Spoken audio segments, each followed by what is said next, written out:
Hello everyone, welcome और welcome back to our YouTube channel English Honors Hub. आज की video में हम करने जा रहे हैं DSC 9 लिटरेरी क्रिटिसिज्म का ऐसे प्रिंसिपल्स ऑफ लिटरेरी क्रिटिसिज्म। इसके अंदर हमारे सिलेबस के अंदर सिर्फ चैप्टर 1 एंड 2 ही आ रहे हैं, तो हम यही दोनों देखेंगे। इसको लिखा है I.A. रिचर्ड्स ने। आइए सबसे पहले I.A. रिचर्ड्स के बारे में जान लेते हैं। तो ये बॉर्न हुए थे 1893 में और इनकी डेथ हुई थी 1979 में। ये एक ब्रिटिश लिटरेरी क्रिटिक थे, पोएट थे और साइकोलॉजिस्ट भी थे। ये सबसे ज़्यादा अपने उन वर्क्स के लिए जाने जाते हैं जो कि इन्होंने लिटरेचर की क्लोज रीडिंग्स पे लिखे हैं, और जो थ्योरी ऑफ न्यू क्रिटिसिज्म है वो भी इन्होंने ही डेवलप किया था।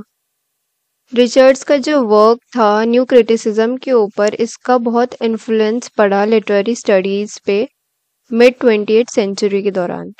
रिचर्ड्स के वर्क को आज भी रीड किया जाता है और पढ़ा जाता है। इनके कुछ नोटेबल वर्क्स है जैसे कि प्रिंसिपल्स ऑफ लिटरेरी क्रिटिसिज्म, जो कि हम आज की वीडियो में पढ़ने वाले हैं, practical criticism, Coleridge on imagination, how to read a poem, the philosophy of rhetoric. अब हम चैप्टर 1 की तरफ बढ़ते हैं, the chaos of critical theories. Art और लिटरेचर की स्टडी को ही क्रिटिसिज्म कहा जाता है। ये एक बहुत ही कॉम्प्लेक्स फील्ड है, लेकिन जो इसका बेसिक टास्क है वो बहुत ही सिंपल है। आर्ट और लिटरेचर के वर्क्स को इवैल्यूएट करना और उन्हें समझना और उन्हें अप्रिशिएट करना। लेकिन क्रिटिक्स जो होते हैं ज़्यादातर जार्गन और टेक्निकल लैंग्वेज यूज़ करते हैं, जो कि इतनी ज़रूरी नहीं होती।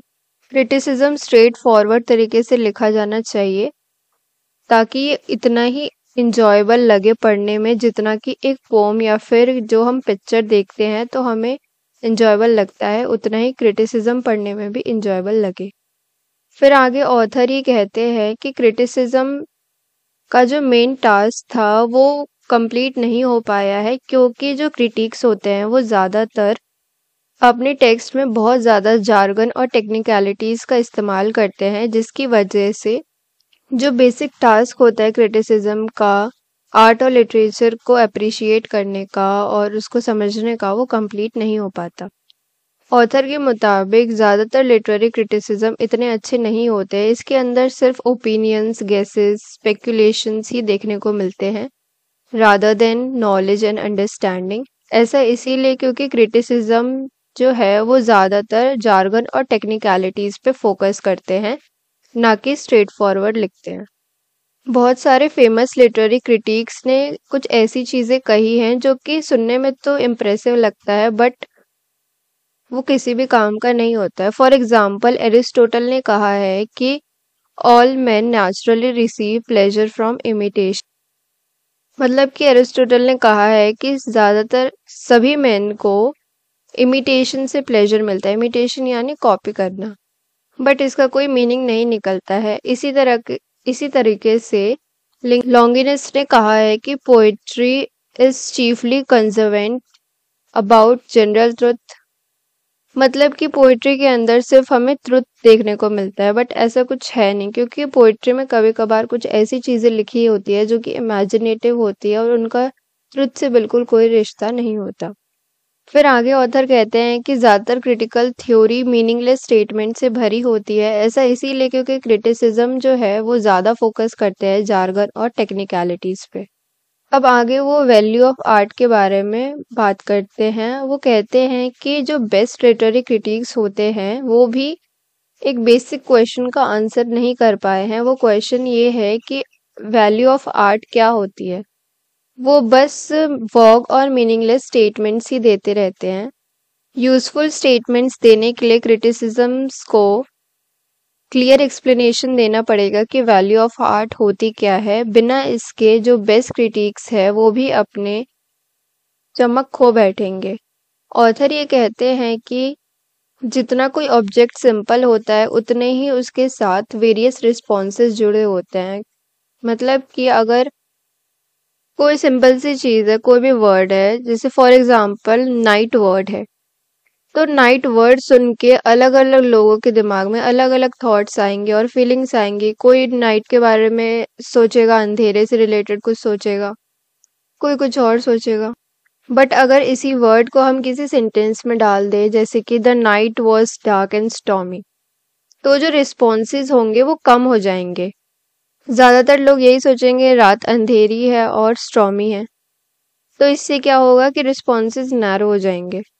यही चीज़ फॉर्म के साथ भी होती है। अगर हम किसी वर्ड को डाल देते हैं किसी फॉर्म में और उसे किसी और चीज़ के साथ कंपेयर करते हैं, तो फिर रीडर जो होता है वो उसी तरीके से सोचता है जिस तरीके से जो पोएट है वो बताना चाहता है।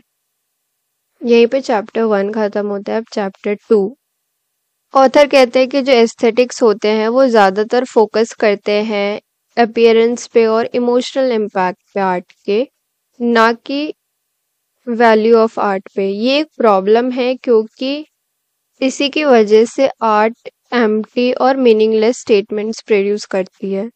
ऑथर ये सजेस्ट करते हैं कि हमें एक थ्योरी डेवलप करनी चाहिए वैल्यू फॉर आर्ट के लिए, ताकि वो हमारी मदद करेगा कि हम आइडेंटिफाई कर सके और अप्रिशिएट कर सके जो वैल्यूएबल आर्टिस्टिक एक्सपीरियंसेस है उन्हें।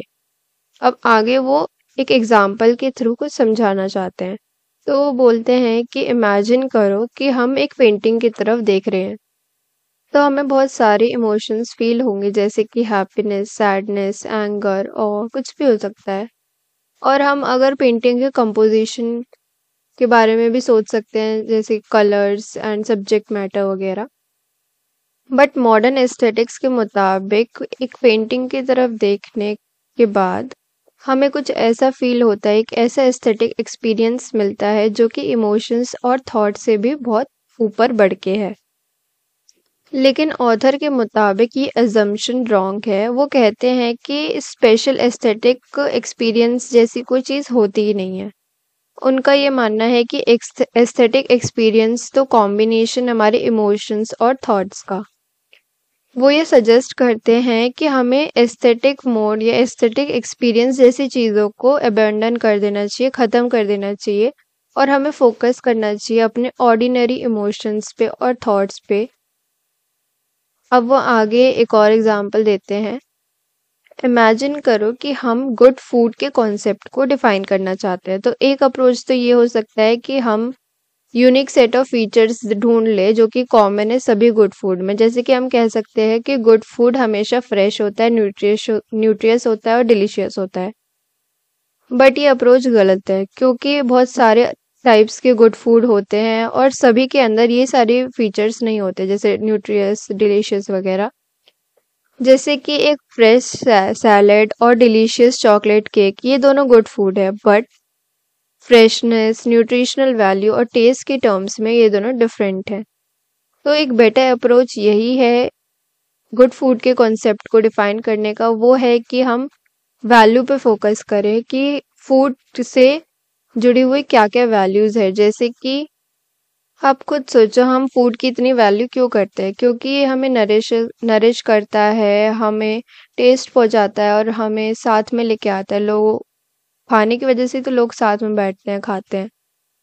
तो ये सारी जो चीज़ें हैं ये तो हर एक गुड फूड में लागू होती है। तो ये अप्रोच ज़्यादा बेटर है कि हम वैल्यू पे फोकस करें। ये सारी वैल्यूज़ को हम यूज़ कर सकते हैं गुड फूड की डेफिनेशन को और अच्छे से बताने के लिए।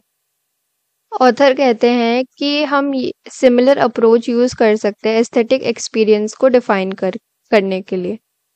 इंस्टेड ऑफ कि हम यूनिक सेट ऑफ फीचर्स ढूंढने जो कि कॉमन है सभी एस्थेटिक एक्सपीरियंस में, हम फोकस कर सकते हैं इसकी वैल्यूज़ पे, ताकि हम इसे अच्छे से समझ सके और अप्रिशिएट कर सके। अब आगे एक और एग्जांपल है कि हम डिफाइन कर रहे हैं गुड फूड का कॉन्सेप्ट। तो एक पॉसिबिलिटी ये है कि good food simply regular food की तरह ही हम बना दे, बस उसे थोड़ा स्पेशल तरीके से हम प्रिपेयर करें। है वो रेगुलर फूड ही, बट उसे बस एक स्पेशल तरीके से अगर हम प्रिपेयर करें। फॉर एग्जांपल, हम फूड को एक नाइस प्लेट में रख दें और उसे अच्छे से फैंसी यूटेंसिल्स में सर्व करें, तो लगेगा कितना अच्छा खाना है, इवन इफ उसका टेस्ट इतना अच्छा ना हो। और दूसरा तरीका वही है कि हम गुड फूड के अदर क्वालिटीज़ पे फोकस करें, उसकी वैल्यू पे फोकस करें, जैसे टेस्ट, न्यूट्रिशन वैल्यूज़ वगैरह। अब आगे ऑथर कहते हैं कि एस्थेटिक एक्सपीरियंस समझने के लिए भी हम सिमिलर अप्रोच यूज कर सकते हैं। अब आगे ऑथर फिर से एक एग्जांपल देते हैं कि हम पेंटिंग की तरफ देख रहे हैं, तो हम उन्हीं सेम आंखों से वो पेंटिंग देख रहे हैं जिससे कि हम पूरी दुनिया देखते हैं। बस डिफरेंस ये है कि हम पेंटिंग पे अभी ज़्यादा फोकस कर रहे हैं, ज़्यादा अटेंशन दे रहे हैं और उसको मोर डीपली समझने की कोशिश कर रहे हैं। तो ऑथर ये कह रहे हैं कि एस्थेटिक एक्सपीरियंस अदर एक्सपीरियंस से कुछ हटके नहीं होते, ये सिंपली बस थोड़े कॉम्प्लेक्स होते हैं और जो ऑर्डिनरी एक्सपीरियंसेस है उनका एक यूनिफाइड वर्जन्स होता है बस। फिर ऑथर कहते हैं कि उन्होंने जो तरीका बताया एस्थेटिक एक्सपीरियंस को बताने का, समझाया जो उन्होंने, वो ज़्यादा एक्यूरेट है और ईजियर है देन द ट्रेडिशनल वन। अब आगे वो एक एग्जांपल देते हैं कि हम मान लो कि हम म्यूजियम जा रहे हैं एक पेंटिंग देखने के लिए। अगर हम सोचे कि एस्थेटिक एक्सपीरियंसेस स्यू जेनरीज है, तो हमारा अप्रोच ये होगा कि हम पेंटिंग को एक बिल्कुल ही अलग वे में देखेंगे, वर्ल्ड से बिल्कुल अलग वे में देखेंगे और हम अपनी लाइफ के बारे में सब कुछ भूल जाएंगे और सिंपली पेंटिंग पे ही फोकस करेंगे। बट अगर हम ये सोचे कि एस्थेटिक एक्सपीरियंसेस तो हमारी लाइफ से जुड़े हुए हैं, तो हमारा अप्रोच थोड़ा डिफरेंट होगा। हम अपनी नॉलेज, आइडियाज़ और इमोशंस को यूज़ करेंगे पेंटिंग देखते वक्त और अपनी लाइफ से उसको रिलेट करेंगे और उस पेंटिंग को अपनी लाइफ के साथ जोड़ के देखेंगे। तो ऑथर ये कहते हैं कि ये जो सेकंड अप्रोच है वो ज़्यादा एक्यूरेट है, क्योंकि ये अलाउ करता है हमें कि हम आर्ट को एक नए और डीपर वे में देखें। तो ऐसा ही आर्ट के साथ भी होता है। अगर हम ये बिलीव करेंगे कि जो आर्ट है वो बिल्कुल सेपरेट है वर्ल्ड से, इसका कोई रिश्ता नहीं है रियल वर्ल्ड से, तो हम ये सोचेंगे कि आर्ट तो सिर्फ कुछ ही लोगों के लिए है और हमारे एवरीडे लाइफ के साथ इसका कोई कनेक्शन नहीं है। बट ऑथर ये कहते हैं कि ये जो व्यू है ये बिल्कुल ही गलत है। आर्ट तो हमारी रियल लाइफ से जुड़ी हुई है और हमें इसे अपनी लाइफ से कनेक्ट करते हुए ही देखना चाहिए। तो यहीं पे ये ऐसे ख़त्म होता है। आई होप आपको सब समझ आया हो। अगर कोई भी डाउट हो तो कमेंट में पूछना ना भूलें। Thanks for watching.